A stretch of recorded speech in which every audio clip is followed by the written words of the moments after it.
This is our homily for April 16th, the second Sunday of Easter. Once my dad did something really stupid.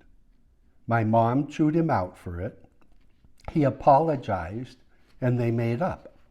However, from time to time, my mother mentions what he had done. "Honey," my father finally said one day, "why do you keep bringing that up? I thought your policy was to forgive and forget." "It is," she said. "I just don't want you to forget that I've forgiven and forgotten." The second Sunday of Easter is called Divine Mercy Sunday because of the readings. So I guess I better talk about mercy. What is mercy? Sometimes it's contrasted with justice, as the following story shows. The Emperor Napoleon was moved by a mother's plea for pardon for her soldier son. However, the emperor said that, since it was the man's second major offense, justice demanded death. "I do not seek justice," implored the mother. "I plead for mercy." "But," the emperor said, "he does not deserve mercy." "Sir," cried the mother, "it would not be mercy if he deserved it, and mercy is all I ask for." Mercy and justice. How do we balance these two? Which is more important?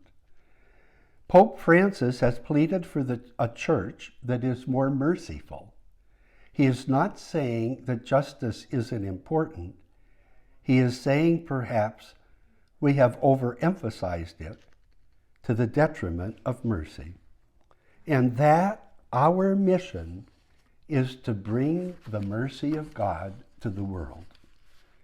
Jesus was the face of God's mercy, showing us how to be merciful as God is merciful. Let's see what we can learn from Jesus in today's gospel. First, he says, "Peace be with you."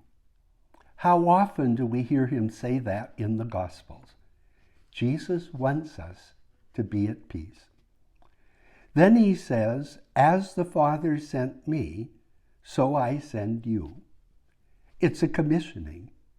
Jesus had a mission, and he's sending his disciples, including us, on the same mission. What was it? He breathes on them, and they receive the Holy Spirit. This is Pentecost in John's Gospel. They receive what they will need to fulfill the mission. And then he says, "Whose sins you forgive are forgiven." That is the primary function of the mission we have all received, forgiveness. Later theology ties this to the sacrament of reconciliation, confession. But it's broader than that. It is a way of living. It is bringing God's healing love to others by being a forgiving, loving person. And look now at what we heard in the first reading. Many signs and wonders were done among the people. They carried the sick out so Peter's shadow would fall on them. They brought the sick and those disturbed by unclean spirits, and all were cured. Jesus cured and healed. He commands his disciples to do the same, including us. We might not have the power for miracle physical healings, but we can do it by being merciful and forgiving. Another aspect of Jesus' mercy is shown in his interaction with Thomas. Some of us might have been snarky with doubting Thomas, but the merciful and kind way Jesus interacted with Thomas was his way of interacting with people, sinners, lepers, foreigners, etc., all those the officials called unclean.